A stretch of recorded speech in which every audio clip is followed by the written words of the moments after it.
stay tuned. Hi everybody, because I'm the next 60 Janine minutes, Lauscha, Motorsports and this is the Unlimited 1043rd edition of Motorsports Unlimited. During the last few weeks, we've been reminding you that the 2007 Summer Motorsports season is just around the corner, and it's time to get your stuff ready.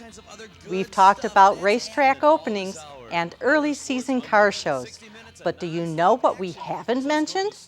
Motorcycle racing. The kind we're going to show you today is close to Bill's heart. It's called flat tracking. In 1996, they held a national event at LaSalle Speedway, and Motorsports Unlimited was there.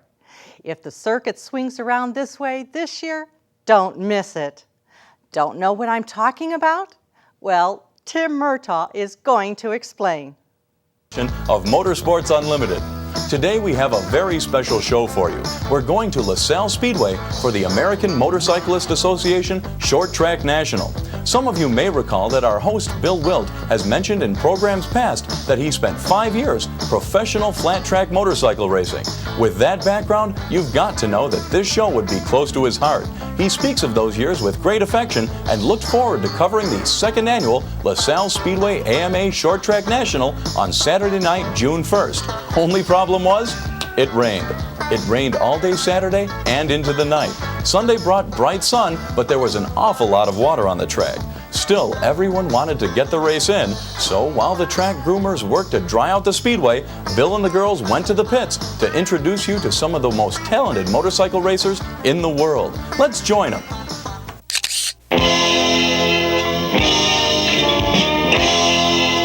Well, I've got to admit, this is a little bit like old home week for me. I had to tell this fellow that I raced against him some 20 years, maybe 25 years ago, and I had to remind him who I was. He certainly doesn't need to be, we don't need to tell you who he is, because he's one of the big national stars, but go ahead and introduce yourself. Steve Morehead. From? Findlay, Ohio. Okay, earlier I was saying to you that you were one of those, I was trying to remind him who I was, you were one of those fast twin riders from Ohio. Well, back in the old days, 1972, when I was a novice, we used to run TD1C Yamaha twins. What they were actually road race engines that we converted into a dirt track frame, and that's what we used on the half-mile races in Ohio.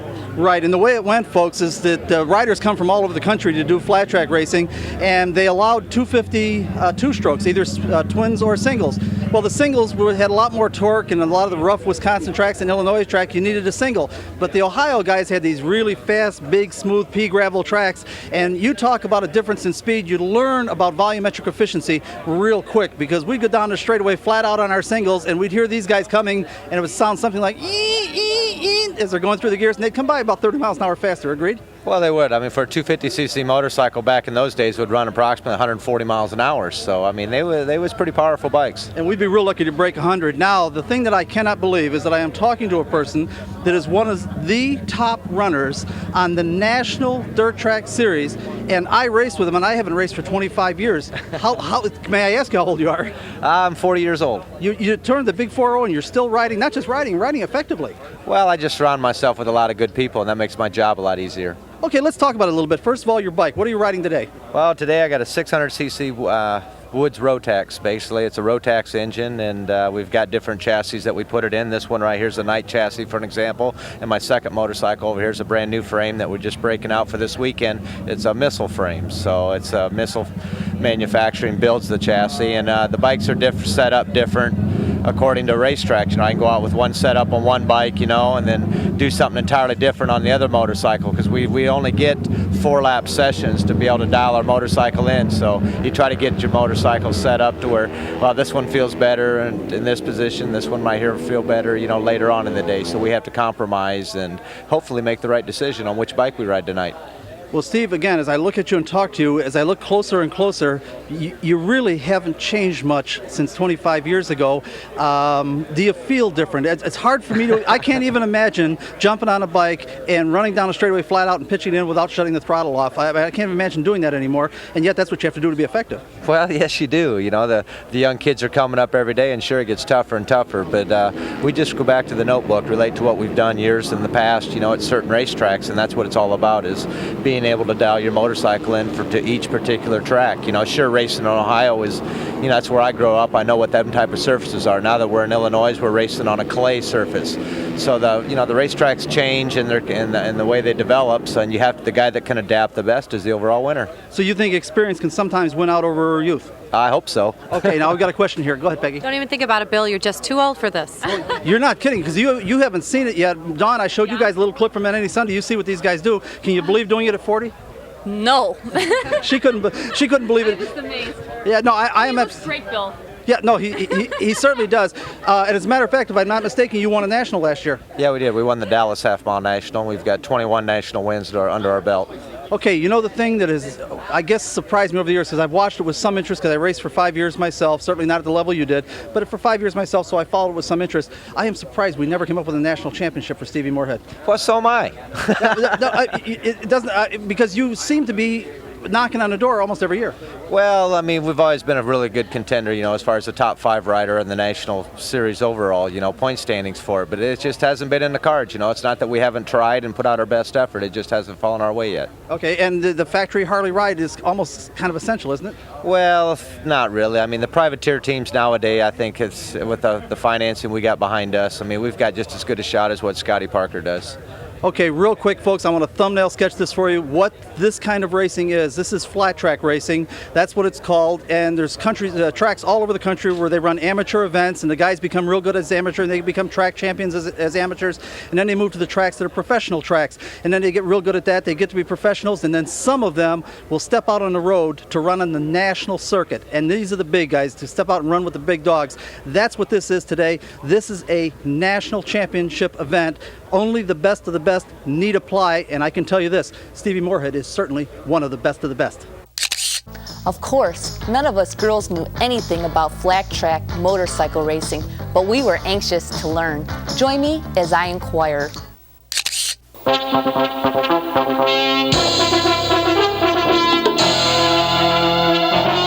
I heard these bikes are fast, so let's find out how fast they really are. Let's go over here and meet the driver and find out more. Hi.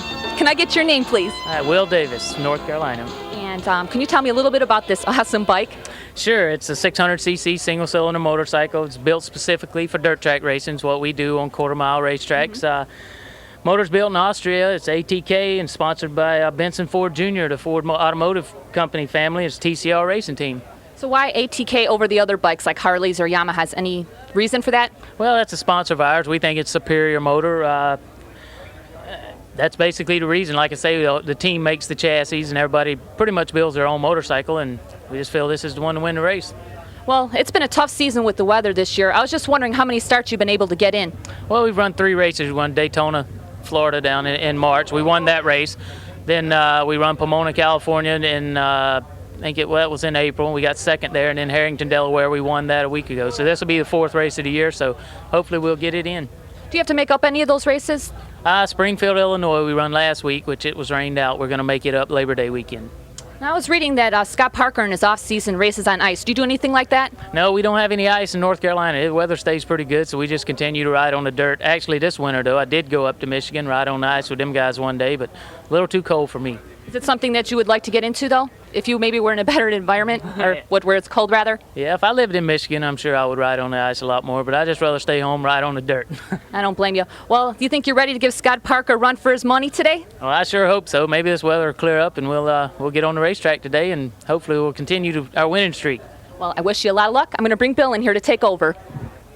Dawn, why don't you step on out here so we can get a little bit of room. I don't know if she knew when she said Scotty Parker that that's probably a sore subject, because Scotty Parker is the national champion. In fact, he's won the national championship more times than anybody in history, including the great Jay Springsteen and Carol Ressweber and all the rest. And you're leading the points. You're ahead of him right now. That's for sure, Ed, but it's a long way to go. We've only scratched the surface. Like I say, we've run 3 races. We've got a big season ahead of us, and like you said about Scotty, he's a good friend of mine. He's the best there ever was. He's won 70-some nationals, and you just can't argue records like that. But I think we're ready for him. We have the team to do it. Like I say, Benson Ford, TCR Racing. We got all the sponsors in the world, the best people in the world, the best mechanics, and we're going to come to every race and keep shooting at him. Well, let me tell you how tough this is, folks. When we talk about Scotty Parker, you haven't met him yet, and I hope we're going to be able to interview him today. He's a factory Harley rider, and when you're taking on the factory Harley on dirt track racing, you're taking on the kings. That's for sure. Harley Davidson's dominated the sport forever. Honda had it for a couple years, but you're looking at Bill Warner and Scotty Parker, they're the best. There's no arguing that, but somebody they can be beat. They've been beat before, and like I said, I feel like we have just as strong a team as they do in this TCR racing team, and you're leading the points. We're leading the points. I'd rather that, like I said, though, we got a long ways to go, but I'd rather be there than where they are. Well, I was looking for that smile, because you ought to have that smile going when you're leading the points in the national championship, that's for sure. Maureen, did you have a question? What is the TCR? Go ahead. That's total control racing, and right now I guess we are in total control, huh? Well, you sure are when you're leading the points. Well, folks, again, this is the point leader. National championship is a long way to go. How many events? 25? 24 events. We run 3.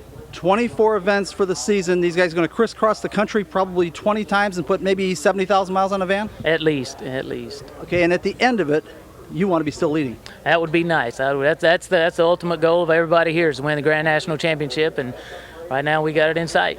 All right, folks, there he is, current point leader, national number 21. Keep an eye on him. We were all trying hard to listen and learn about this kind of racing, and Bill spotted someone he felt could really help. It is very important to Bill that everyone understands this indigenous American sport. Well, I'm used to looking around here and seeing all of these youngsters that have come since I've left the sport. I am delighted to find a person that came to this sport and left it before I got into it. Ladies and gentlemen, this is the great Gary Nixon, national dirt track champion. What year? 67, 68. Two-time. Yeah, and a world champion in 76. Okay, and most important, you did it on a Triumph. Yeah, back in the old days on a Triumph, and then when I did the world championship, I was on a Kawasaki. Okay, let me step over here. What he's talking about, world championship, you must have done some road racing. Yeah, after I got hurt there in 74, I went strictly to road racing, and me and Herb Kanemoto went to do the world championship in 76, and I won that, and then I retired a couple years later. Let me tell you how significant that is. How many Americans, prior to that time, how many Americans had won the world championship? I was the first one for road race. First one, and the Europeans literally dominated road racing until you went over there, and maybe kind of paved the way for Kenny Roberts. Yeah, up until then it was just all the Europeans and the English, and then I went over for the 750 class, and I think Roberts went over the next year, and then the Americans pretty much won everything for the next 10, 15 years. Wow. Yeah, it seems to have come, yes, we totally dominate that sort of thing now, and Gary Nixon was the first guy to do it. Gary, I've got some great pictures of you. You don't even know this. I've got some great pictures of you on a 500 Triumph. Did you run 500s against the 45-inch Harleys? Or? Yeah, that was back in up through 68, 69, and went to 750s, and I did all my good stuff on the 500s. Let me explain, because it's going to be hard for the audience. Things change over the years, but years and years ago, the rule was if you had a flathead engine, it could be 750 cc's. If it was an overhead, it had to be 500 cc's, and it couldn't be an overhead cam. So the 500cc, the guys that had to run the 500cc Triumphs and BSAs were at a big disadvantage against the 750cc flathead Harleys, which worked particularly well on the dirt. So along comes Gary Nixon on the 500 Triumph and wins the national championship. Well, they thought that the 750s were faster than my 500, but they weren't. I had a really fast 500. You sure did. As a matter of fact, you won't know this, but I ended up on one of them later on, and I really thought it was a fast motorcycle. What are you doing here today? Yeah, I'm working for Total Control Racing this year. Tom Cummings is the team manager, and I'm his assistant team manager. Benson Ford Jr. owns the team. We got two really good riders, Will Davis and Kevin Atherton, and we're leading the championship today, and we're going to be leading it October the 13th. Well, of course, Will Davis we just interviewed him. He is winning or leading the championship right now, and seems to be pretty excited about it, which he should be. Yeah, we've run 3 races so far, and we won 2 of them and got second at the other one. In fact, I was kind of moody out of California because he got a second place. When you're winning, it sure feels good. What about the track today? This kind of surface, is this a good track for him? Yeah, he's grown up on these kind of tracks, the clay car tracks. If they get a little action happening and get it dried out, we're ready to start going. Okay, well, one thing I want the audience to know, that this is a pretty hard sport to quit. I've never really been able to quit it. I have my leathers. I still kind of think that I'm sort of a flat tracker, even though I haven't done it for 20 years. Have you ever considered putting the leathers on again? Yeah, me and Jay Springsteen leave for England tomorrow at 7 o'clock out of Detroit. They got a past Masters race at Mallory Park. It's the 40th anniversary of the racetrack. And it's kind of like the legends over here in America, where they all ride BMWs. Here in England, we all ride factory Triumphs, like the new 3-cylinder Speed Triple. I have only one thing to say to Gary Nixon. Gary, please be careful. Past national champions, current point leaders, everyone was at LaSalle for the short track championship. Let's meet the other half of the TCR team. To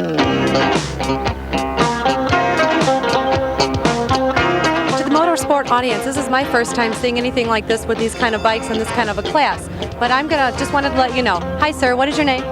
Kevin Atherton. And where are you at in the points today?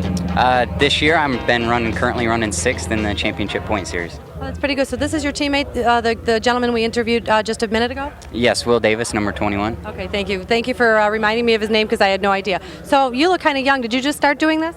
No, I've been doing this this will be my 8th season, doing the Grand National Series. Wow. So do you like doing anything like this kind of a track versus straight or anything else? Yeah, of course I like the oval tracks. That's what I grew up on, and that's what I enjoy doing, and that's why I'm here. And that's your love. Okay, Bill, I'm stuck. I don't know what else to ask. That's right. This is all new to these girls. They've never been to a motorcycle race in their life. Have never seen any of this before. And Dawn got a chance to see it. You didn't. A little piece of the old On Any Sunday movie. I took out the flat track pieces just to show them what this was going to be all about. What Kevin is sort of the prototypical example of the generation of riders that followed me. Light, small, tough. How old are you? I'm 25 years old. Okay, and about the right age to really go fast. Yeah, it seems we seem to reach our prime when in our later 20s. Except for Steve Morehead. Yeah, except for Steve Morehead. Yeah, he's like a bottle of fine wine. He improves with age. So hopefully I'll be the same way. You know, the age of retirement seems to be increasing in all form of sports, and I look for a long career. Not this one. I look for a long career. I was going to say not this one, and I'll tell you why, folks. You didn't see it before we went on camera. They had to pick him up and carry him over here, and he's hiding the ice bag that's on his knee. What's up? I've been having a little bit of problem with my medial tendon in my right knee, and last night it started affecting me quite a bit when I was brushing my teeth at the sink. So we're going to see how it goes today. So it wasn't a get off or anything? No, it wasn't. No. Okay, because I mean, I'm telling you, this fellow's in pain, folks. That wasn't from stepping off a motorcycle earlier in the season? No, earlier in the season I heard it on a motorcycle, but I didn't fall off, and it really hasn't bothered me that much until last night. Okay, I've got to ask you the obvious question. I've watched your career with some interest because I'm an old flat tracker racer myself, but I haven't done it for about 25 years, but I still kind of keep half an eye on it, and I kind of expected by now that Kevin Atherton would have gotten a national championship. Yeah, we've been working at it, and close. And close, but I've been plagued with a few injuries, and that's slowed me down a little bit. But we're back shooting for that championship this year. Who do you think is going to be toughest today on this track? Now, this is sort of a typical Illinois, Midwest, clay kind of stock car track. Do you like this sort of thing or endure it? I like this kind of racing. It's real fast, it's real close, and it's such a small arena that we'll be racing in. It'll be a lot of close racing, but there's a lot of guys that are coming from the Pacific Northwest that go real good on these short tracks, and my teammate Will Davis is he's real strong on the short tracks. He's won the short track earlier this year in Daytona Beach, so it's going to be some good racing. It certainly will, and I want the audience to understand flat tracking because it's a sport that's close to my heart. I have great affection for it, and when he talks about guys coming from the Northeast and all that, it is true. The riders excel in the kinds of arenas that were kind of what they grew up with. I used to remember the Michigan Mafia. You're probably too young to remember the Michigan Mafia. My dad was part of the Michigan Mafia. What's your dad's name? Dave Atherton. Okay, probably was with Rex Beauchamp and those guys? Yep. Okay, what we're talking about, folks, is years ago they used to have 2 or 3 amateur tracks in Michigan. They had Millburg, they had Niles, and I think Atomic Speedway, and they ran all these amateur events. These guys got so good coming out of Michigan on half miles and miles on all the tracks that after a while they were starting to call the Michigan Mafia.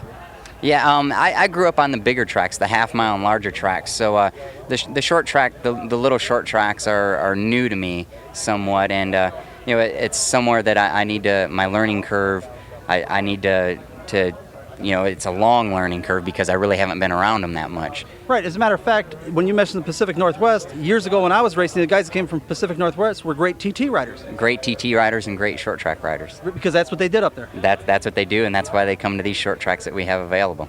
Okay, Peggy. This to me doesn't seem like it's a short track. Oh, yeah, it is. You know what I mean? Oh, yeah, this is real small. It's a small race. Let me give you an idea how small this is for motorcycle racing. They're not allowed to run the big motors. And hold on one second. Maybe we can get a shot of a big motor. Chuck, if you would. Oh, I think that's it. Well, go ahead after it anyhow. The number 1 bike down there, there's a big V twin, but that's, of course, an 883. But the rules call for an AMA flat track racing.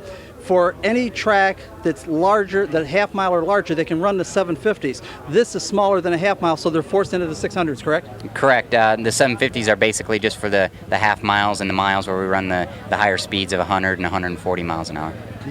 Peggy, I know you know nothing about the sport. Girls, all of you, I'm telling you something. You haven't lived until you've seen one of these guys come down the straightaway at a mile at 135, 140 miles an hour, run into the corner, pitching it sideways, and not shut the throttle off, right? Oh, that's it's better than sex. You know, I try to explain it. We're getting the wind-up sign because we're running out of tape. And folks, I want you to keep an eye, even though he's got a hurt knee. You're going to race that, aren't you? We're going to see how I feel. Okay, I know these guys. They're tough. Next, Bill spotted the national #1 plate, signifying the national champion. Let's meet him. That's the number everyone wants. It means you're the national champion. Why don't we go meet him? Can I have your name and where you're from, sir? Oh, Scott Parker from Swartz Creek, Michigan.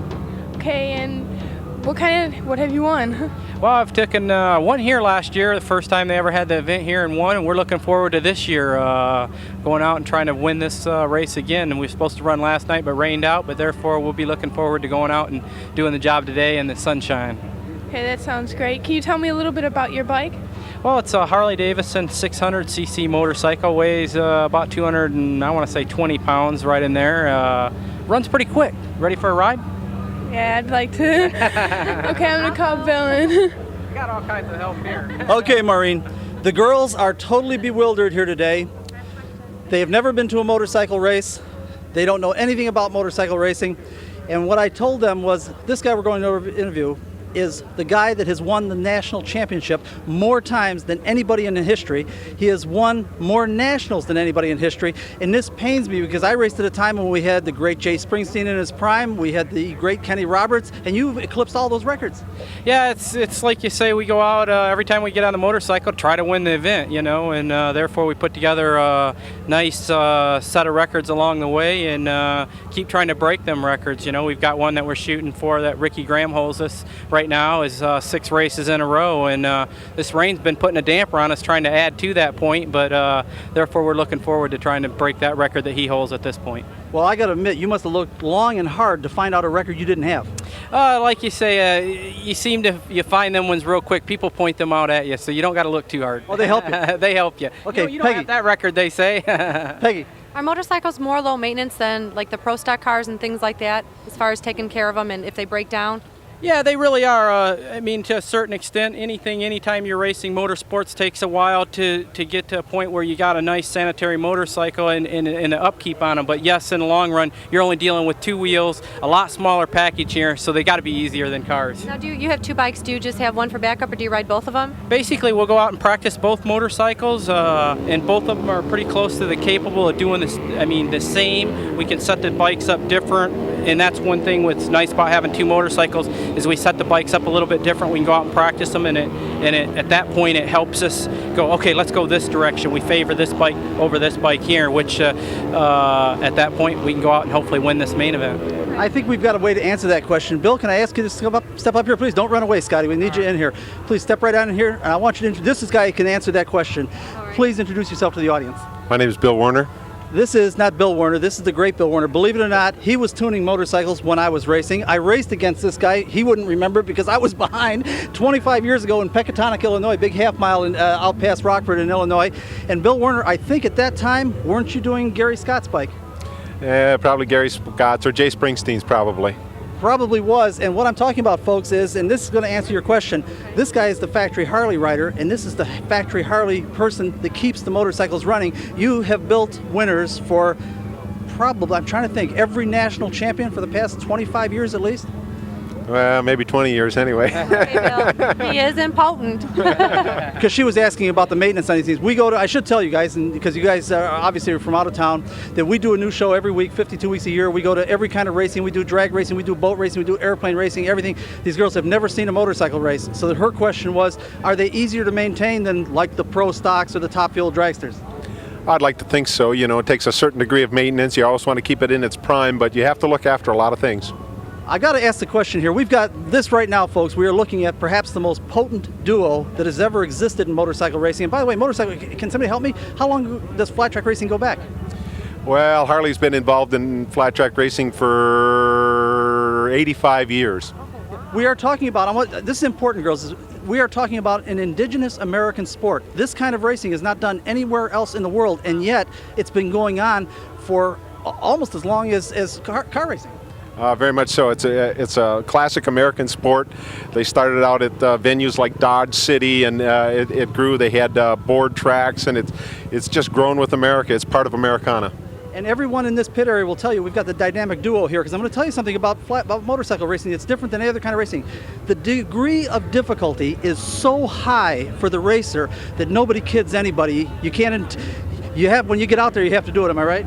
Oh yeah, like you say, you're doing at this racetrack, we'll be doing about 70 mile an hour around this little short track, and when you get up to them speeds, you want to think about what you're doing and not no joking around at that point. That's for sure. And I'm going to tell you something. Scotty Parker is probably the best in the world. Remember what I said earlier? Going down the straightaway at a mile at 135 miles an hour, run into the corner without shutting the throttle off. That's the way it's done. Oh yeah, miles are really great racing. This is a little short track. This is fun because it's a little more handlebar to handlebar, a little bit more bumping going on, which on a mile at 130 you don't want to bump at all. You want to give you want to give the guy a little extra room. So in that point, it's still a great show. You're right. Now you had a question. I'd like to know where I've been all this time to never see one of these races. I want to know where all of America has been for I can tell you this, when I raced motorcycles, I raced from 1970 to 1975 flat track racing. I thought it was absolutely the greatest, the Rolling Thunder show, the greatest show on earth. And it just bewilders me that we've got, these girls have never even heard of it or seen it. Yeah, it really has sort of took a back seat somewhat. It don't get quite the public eye that it's supposed to get, but therefore when people go, the first time they go, they're always back another time, and that's one great thing about dirt track racing. If they go once, they're going to come back. You're exactly right. Folks, you haven't lived until you've seen the start of a national championship dirt track race. It is absolutely awesome. Yes, Maureen? How many times do they go around? Well, the number of laps. Now, understand, let's do this so we don't have to do it later. The way a national championship event works is these guys have to work their way through heats, am I correct? And then getting to the feature isn't a matter of just qualifying well. Yeah, we start the day with, first off, we'll go into practice. We'll run about 45 minutes worth of practice. Then we'll go into scratch heats, which puts us into our heat races.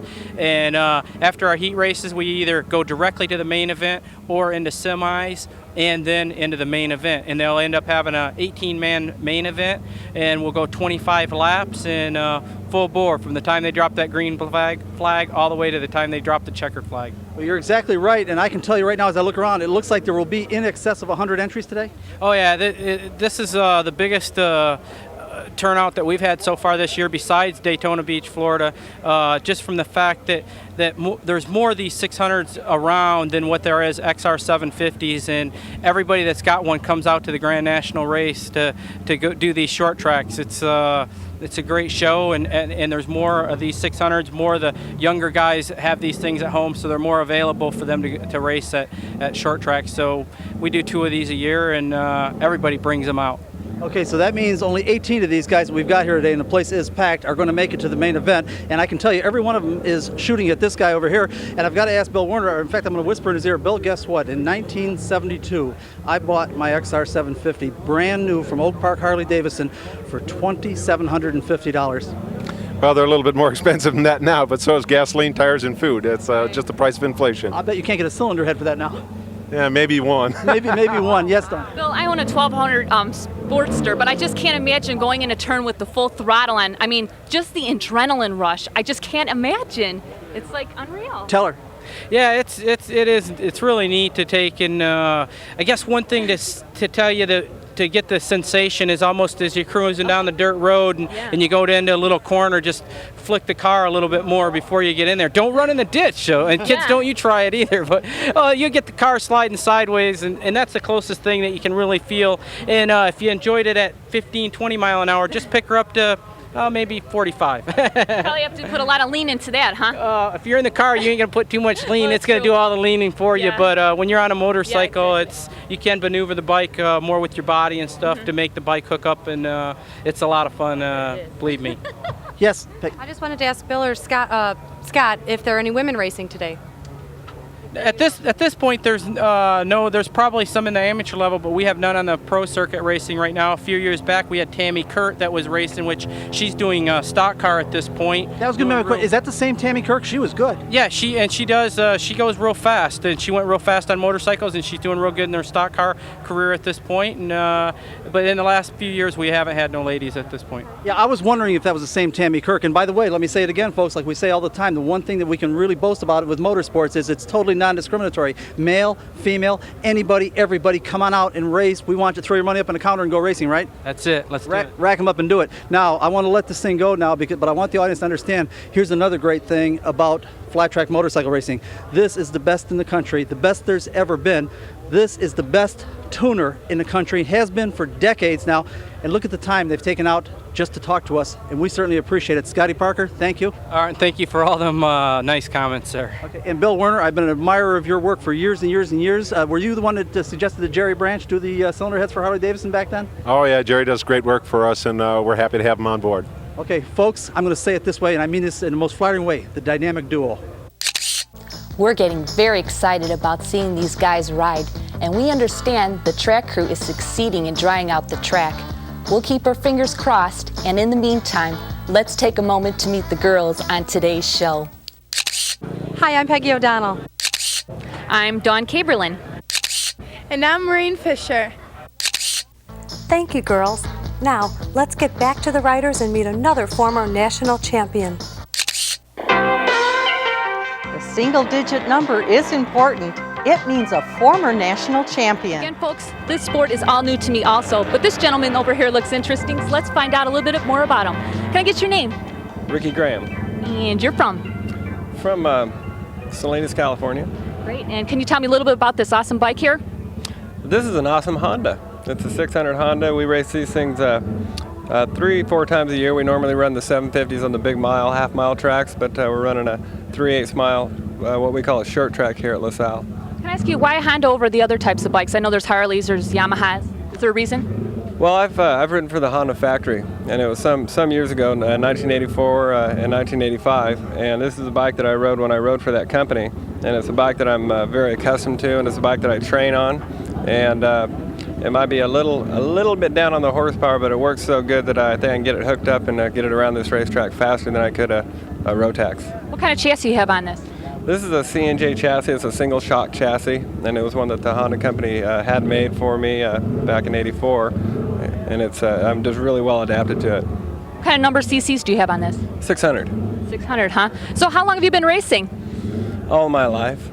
Well, how long is that? This is my 21st year as a professional. Well, how have you placed in the past, rather? We were fortunate and blessed enough to be Grand National Champion in 1982, 1984, and then we had kind of a dry spell there for a while. You know, the factory I didn't have, and there's no major sponsors in this American dirt track, so didn't race too much. And then 92 and 93, I came back, and in 93 we were with Johnny Goat. We were the Grand National Champions again. I was going to say, with the weather being such a factor lately, have you ever considered maybe doing motocross over flat track right now? Well, again, you know, what I do is I go back to California during the week, and I have a dirt track school. This type of racing, I share all the experience that I've had over the years with students, and so I go home and I do my riding, and so I've been able to ride. So I'm not gritting the teeth too much as far as getting that steel shoe back on. I've had it on. And then when I get it on here, it's just like picking up a fork and knife. You know, I'm at home at it, so I'm just really looking forward to when we get to be out there. So how do you feel about racing against Scott Parker today? It doesn't matter who they are. You know, I don't even care really who I'm racing against. I do the best I can do. I can't do any better. It doesn't matter if Scott Parker's next to me or, you know, a young rookie. You know, everybody is out there to try to win this race, and I can't control them. I can only control what I do, so I'm just going to go out there.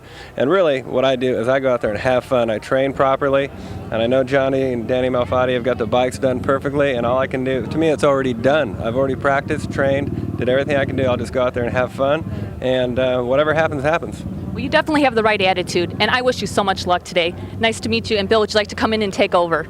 Thank you. I sure would, because I really did throw the girls a curve here. They didn't pick up on the fact that when Scotty Parker said that the one the one record he doesn't have is 6 national wins in a row. Guess who's got that? Let's see, maybe him? That's yours, isn't it, Ricky?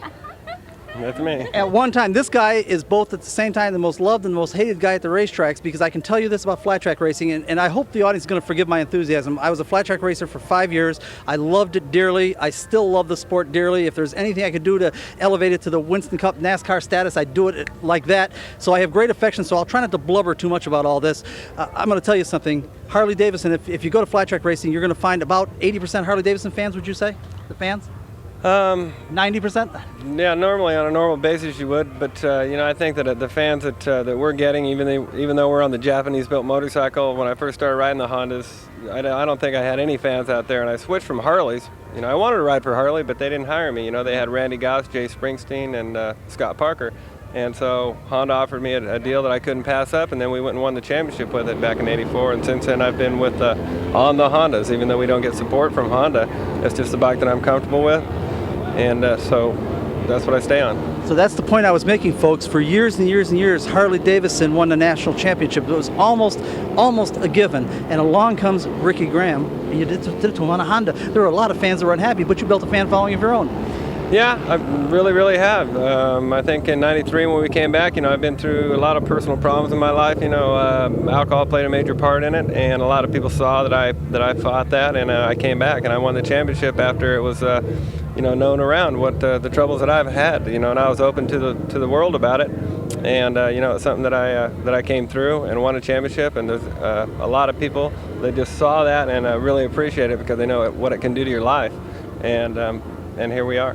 Which was more difficult, winning the national championship or beating the bottle?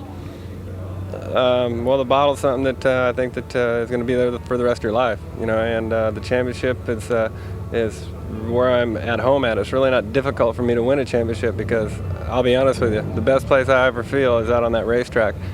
Now, girls, I'm going to tell you something. You haven't seen, none of these girls have seen this kind of racing. They have no idea what it looks like. I'm going to tell you something. You're not going to believe what he just said when you get to see this kind of racing. I'll tell you this, folks, there is nothing more violent than flat track motorcycle racing. There's nothing more dangerous than flat track motorcycle racing. And at the same time, it's also nothing quite as beautiful. Agreed? It's a definite state of art. I think anybody that does any car or anytime you go out and buy a motorcycle, what you want to do is get sideways. Go out there and just get crazy. Yeah, and these guys get sideways at 120, 130 miles an hour. He said when you go out there and get a motorcycle to go sideways. I have a motorcycle. I wouldn't even think of going sideways. Peggy. What are the age restrictions, and also do you need a special license to drive these? Yeah, you have to go through your qualifying ranks. You have to go through the beginning as a pro-am and get so many points, and it takes a couple of years to get up to the Grand National level, and you have to be at least I don't know. I was 16 years old when I went professional, so that was 21 years ago, and so that's your age.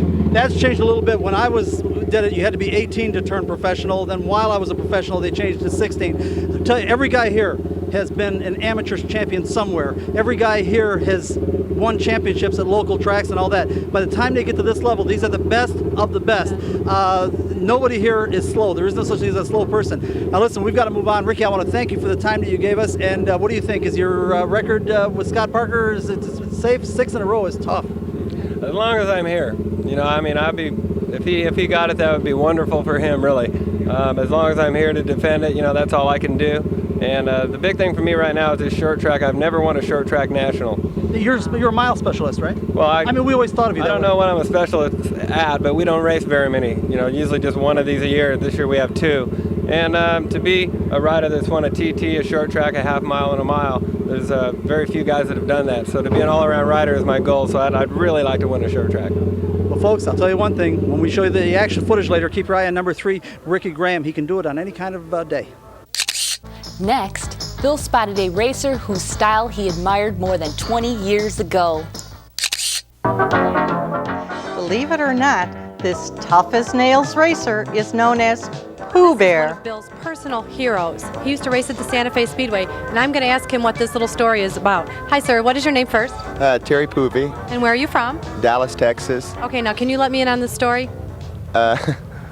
What story? Well, we want to hear, because Bill said that there's a story about you, that he met you years ago. Well, I used to race at Santa Fe back in 1975, and that's where the first time I met Bill. Okay. Well, where are you at today in the point standing? Today I think I'm tied for 13th right now. Hopefully I'll move up. Now, what can you tell me about your bike?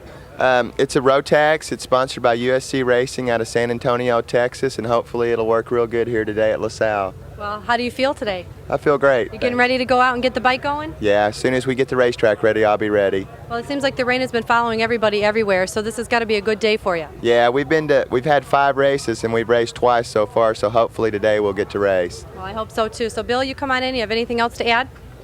Oh, absolutely. In fact, I could go on. Just no, stay right there. Just back up just a little bit. Back up a little bit more. Turned it over to you. Yeah, because I wish there were a way for me. I wish I were articulate enough to explain to you what kind of a rider this guy is. I put him in the category of a Mike Kidd and a Roger Crump.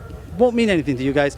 You know what I mean. Yeah, those guys don't race anymore. I know, neither do I, but I'm going to tell you something, folks. We used to race at Santa Fe Speedway all the time, and Terry Poovey was one of those guys that came up from Texas, as did, I think Mike Kidd was from Texas also, wasn't he? Right. Right, and Crump was from Dalton, Georgia. Right. Right, and I'm going to tell you something. These guys did absolutely magic on a motorcycle. Those of us that were out there struggling, and I mean struggling, these guys would come in and seemingly effortlessly run a second to a second and a half quicker than we would, and quite frankly, we didn't mind. We loved to watch them race. Have you ever? I bet you've never had that experience. Have somebody pass you so fast that you just wanted to watch and admire them. Sure I have. Have you really? And I don't like it. Well, I'll tell you what, you did it to me, and I kind of liked it. I said, God, that guy, I don't believe how good he is. It's just amazing.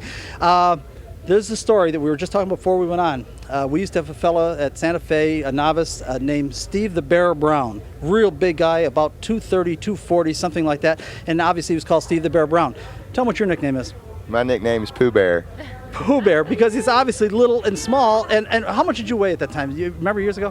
Probably 125 or something like that. It seemed to me, I was at that time like 170 pounds. And I was as light as I could get. And it seemed to me everybody was 120 pounds. Gary, Scott, yourself, all the guys. Yeah, well, it works better if you're a little guy to race these motorbikes. Big advantage. And the other thing that surprised me about you, Terry, is that I don't think, did you ever end up with a Harley at all? Yeah, I rode Harleys, but right now I race a Rotax and a Honda. Okay, because I was surprised. I've always kind of figured that eventually there'd be a national championship in Terry Poovey's future. Well, unfortunately there hasn't been, but I've had a great career. This is my Well, you're not kidding. This is my 20th season as an expert, and I'm looking forward to it. And so hopefully maybe I'll be back again next year. And are you as enthusiastic today as you were 20 years ago? Well, I think so. You got to have a big heart to do this, and I got a big heart, and I have a good time. I enjoy the people at the races. I enjoy racing motorcycles, so it's great for me. You're so close to it, you probably haven't noticed. Has it changed at all that you've seen? Yeah, it's changed a lot. Guys like you and myself, when we used to race, we used to go around and race 3 or 4 times a week and live out of the back of vans and stuff. And nowadays, we race once or twice a week, and we got to stay in motels every night.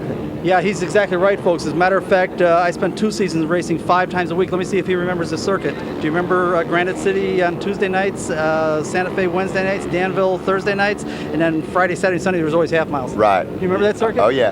Okay, did you run a lot of that? A lot of it. Okay, and folks, again, we can't do it on one program. I am so enthusiastic about motorcycle flat track racing. I wish I could explain the whole thing to you in a minute, but I can tell you, nobody works harder than these guys. Nobody takes greater risks than these guys. Nobody puts on a better show than these guys. If you ever get a chance to see a national championship, don't cheat yourself. Make sure you do it. And Dawn, yes? Bill, I was just wondering, I've noticed that there isn't any front brakes on here. Why? Well, there's 2 answers to it. Number one, they would never use a front brake, but I can go further than that. Maybe you don't remember this because I started earlier than you. At one time, they didn't allow you to have any brakes on a motorcycle. Right. Wow. What? Whoa. Well, how did you stop? I mean, you just let go of the throttle? Explain it. You threw it sideways going into the corner to slow it down. Oh. Exactly. Didn't they say it's painful? Maybe I'm thinking of when they let it, like when you're doing a turn and you like fall over or something. It's kind of like you're skiing. You're not supposed to fall over, right? No, you're not supposed to fall over. Wrong, but... Actually, you get the motorcycle sideways to slow the speed down. Oh, okay. And then you just stop it from there. What he's saying is, and the reason, a lot of times, the reason they wouldn't let you run brakes is they didn't want somebody getting on the brakes and somebody else getting into them, because when the guys are really good, if this is done really, really well, like at a Santa Fe, a guy like Terry Poovey could go to a Santa Fe Speedway, and by the way, we're at LaSalle Speedway because Santa Fe really doesn't exist anymore. They stopped operating and everything, so let's say LaSalle Speedway, in his prime, properly done, if the bike is right, the tires are right, he's got it all wired and he's right that day, he should be able to run the track full throttle all the way around, and what that means is he's going to slow the machine for the corners by pitching it sideways without taking off the throttle. I'm not lying, right? No, you're right. Right. So, I mean, it's hard, though. You want to do that every time, but this place you have to roll off. Right. You got to have everything's got to be just like you said, just right that day. Yeah, and when you see it done, for those of us that are enthusiastic about this sport, when you see it done, I remember seeing Roger Crump do it a couple of times in the half miles. It is a beautiful, beautiful thing to watch. If you know what to look for, throttle all the way full on, both feet on the pegs, never put a foot down, pitch it sideways, and kind of stand the bike up, square the corner. You know what I'm talking about, right? Sure. That's great. How do we share it with the public? How do we get them to come out and watch, huh? Oh, boy, they just have to watch it, and if you ever come, you'll always come back. Boy, you're exactly right, yes. The anticipation is building. I want to see them in action. Well, I'll tell you something. We get this thing in today, and I think we will, because I don't see anything but sunshine out there. If they can get this track ready, we're going to see some great racing today. Next, we wanted you to meet a newcomer to the National Championship Circuit.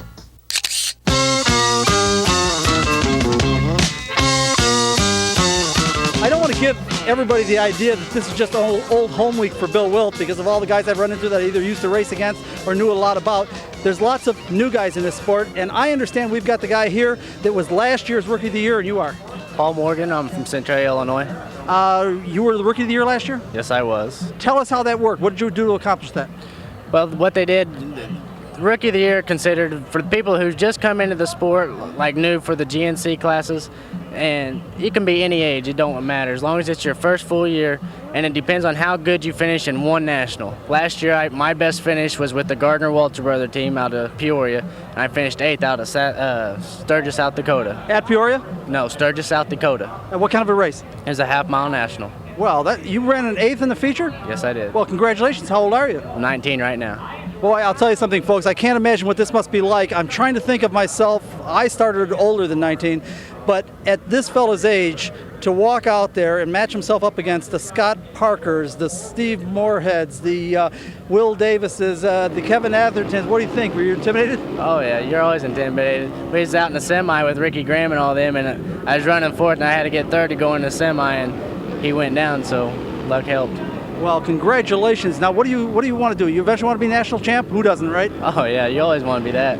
Okay, yes, I'm sorry. You're going to look at him 20 years from now and said, look, we saw him when he started. Well, that's almost what this is like. That's why it's so familiar to me when I run into the Ricky Grahams and the Scott Parkers and these guys that I've known 20 years ago. It's amazing to see them still here. Maybe 20 years from now, you're going to be, you know what I mean? Oh, yeah, I hope so. Tell us about your bike. It's a Rotec 600. Marlon Hart out for Hart Racing built it, and I'm currently riding for Babe DeMay on a 750 Harley, and I got to ride with Gudridge Harley Davidson out of Danville, Illinois on 883s. Well, congratulations. Now, I didn't hear, do you have a big motor XR 750 ride? Yes, Babe DeMay out of Oh, Babe DeMay, sure. Yeah, there's another name that's been around a long time. Well, listen, folks, I just want you to understand, they've got youngsters in this sport too, 19.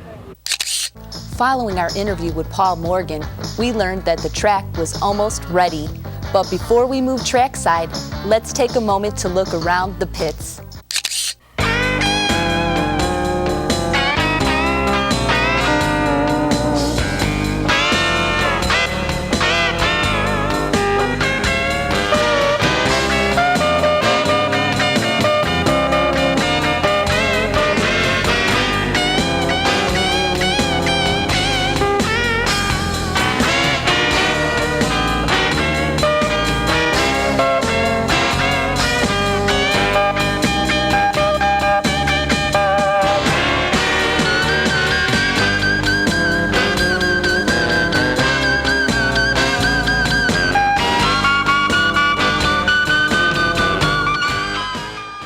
The work has been done. They were rained out yesterday and all of the racers were waiting for the track to be prepared so practice could begin.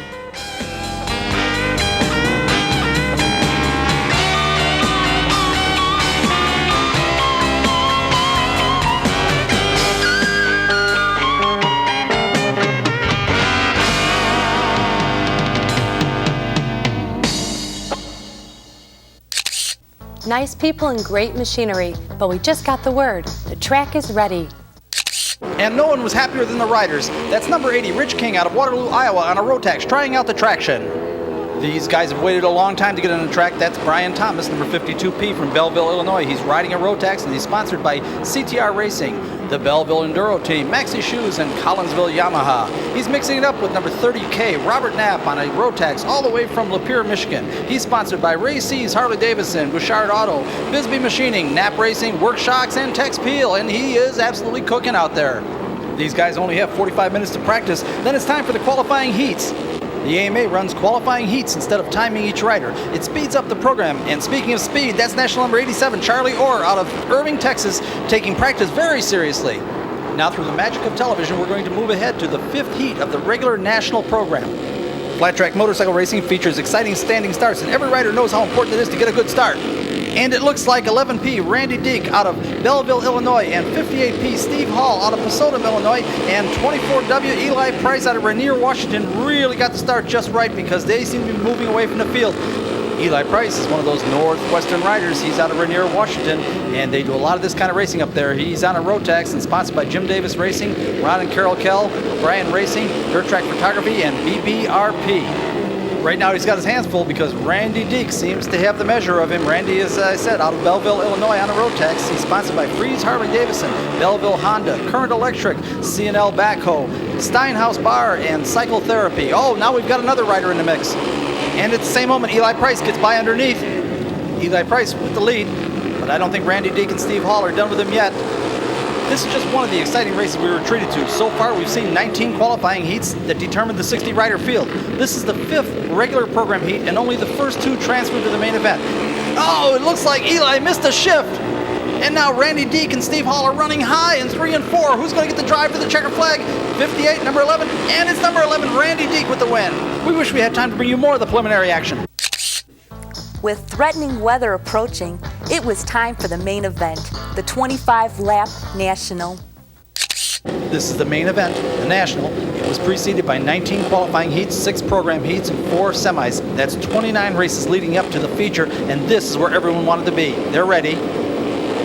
And they're off. That's national number 43, Joe Cope from Micah, Washington, getting the great start, but he's being pursued by national number 71, Georgie Prince IV out of Sickerville, New Jersey. Cope is on a Rotax, Prince is on a Harley Davidson. This is going to be good action, and they're not alone. Check this out. It looks like I think I see Will Davis, national number 21. I think I see Will Davis there, starting to poke his nose into the picture. Keep an eye on that sky. We've had one rain delay during the program, and the sky looks menacing. We've got to mention the extraordinary efforts put forth by the AMA, promoter Mike Farley, and LaSalle Speedway preparing this track. Most thought it couldn't be done, but here we are with the main event underway. Yes, we've got our fingers crossed. We know that more rain is on the way, but right now we're being treated to an excellent race with the best riders in the country. And yes, look at this. Will Davis has brought himself up with the lead pair, and it looks like these 3 are starting to pull away from the field. That's number 43, Joe Cope leading. He's sponsored by Harley Davidson of Sacramento, White Brothers, Aerie, MSR, Motion Pro, and O'Brien Racing. Our camera has dropped back because there seems to be a duel for second developing. Georgie Prince IV is second. Will Davis isn't about to leave him alone. He's pursuing him. Number 21, Will Davis, seems to have that tricky turn 2 figured out. Yes, he's got a nice inside move. But Georgie Prince, number 71, holds on to second place.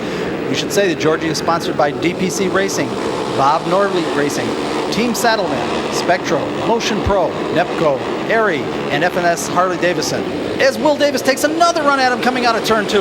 Will Davis seems to have that tricky 1 and 2 turn figured out. At least he seems to be quicker than anybody else through there, and he's got a fine inside move, and both riders take a little bit of a hole there as they head down the front straightaway. Let's see if Will Davis makes another run at him here coming out of 2. He's got this figured out. Oh, is that a nice inside move? Look at that body English, and he is getting traction, but doesn't get it done.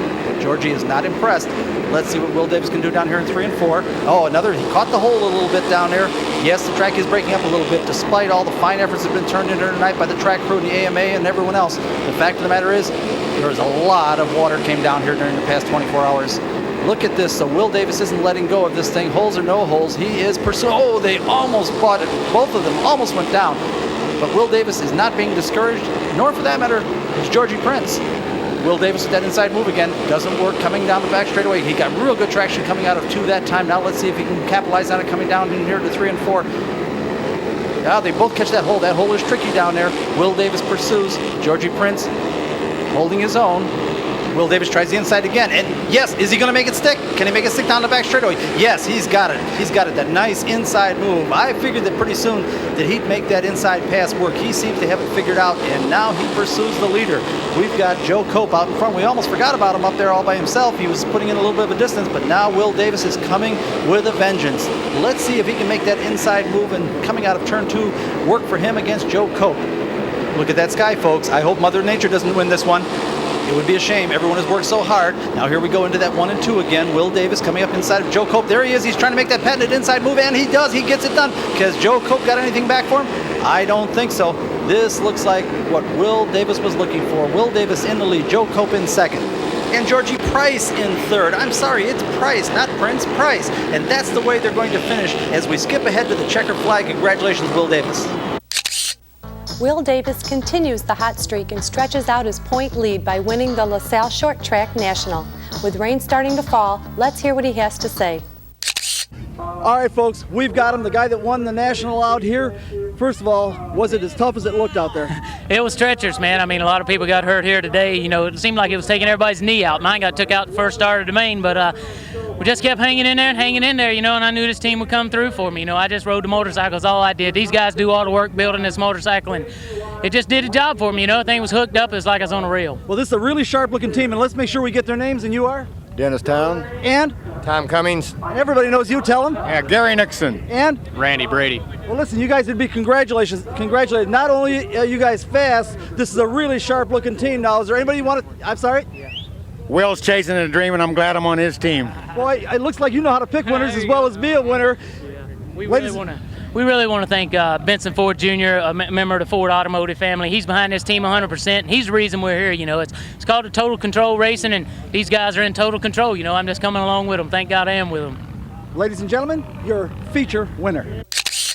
Congratulations, Will Davis, and congratulations to the AMA and LaSalle Speedway. After many inches of rain had fallen, it took a Herculean effort to get this event in, and they got it done just in time, because we're out of time with only enough left to acknowledge the fine work of our award-winning production team, including Chuck While Tim is acknowledging those who worked on the original show, let's not forget those who worked on this update. I'm Janine Lauschat. Special thanks to JBTV's Jerry Bryant. Music is created for us by Fireside Recording Studio in Westchester, Illinois, and by independent artists Roger Pauley and Jerry Herbert. Of course, we have to take a moment to thank the stars of this edition of Motorsports Unlimited: Maureen Fisher, Dawn Caberlin, Peggy O'Donnell, and our host, Bill Wildt. Me, I'm Tim Murtaugh, encouraging you to enjoy motorcycle flat track racing. It's something you'll never forget.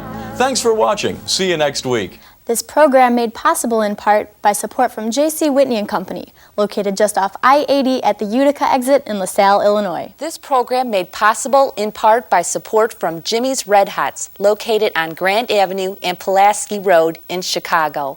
This program made possible in part by support from the Chicagoland Toys for Tots Motorcycle Parade held on Western Avenue in Chicago, the first Sunday in December. Motorsports Unlimited is produced by Bill Wildt, president of the Motorsport Advancement Crusade. This program made possible in part by support from ABC Auto Parts, located on Ashland Avenue at 138th Street in Blue Island, Illinois. This program made possible in part by support from Bridgestone Firestone and your local Bridgestone Firestone tire retailers. This program made possible in part by support from Copy That, located in the County Farm Plaza at County Farm Road and Army Trail Road in Carroll Stream, Illinois. This program made possible in part by support from PB Food Products, located on 47th Street at Western Avenue in Chicago, Illinois. Motorsports Unlimited was created to raise public consciousness, understanding, and appreciation of the motorsport community and their activities. You can contact us by email at msutv.com, or you can write to Motorsport, P.O. Box 66242, Chicago, Illinois, 60666. We enjoy hearing from our audience. Please let us know what you think. Next week on Motorsports Unlimited, it's a reminder that the sport aviation season is also starting, and we've got a kind of aviation that is within reach of everyone. They're called powered parachutes, and we're going to tell you all about them all next week on Motorsports Unlimited. So that's it, another edition of Motorsports Unlimited and the lovely ladies of motorsports. And be with us next week because we'll have something real exciting. Bill Wildt's going to have the lovely ladies, and just about anything can happen right here on Motorsports Unlimited. Every week at this time, we bring you the best in motorsports. So be seeing ya. Bye-bye. And keep on rocking.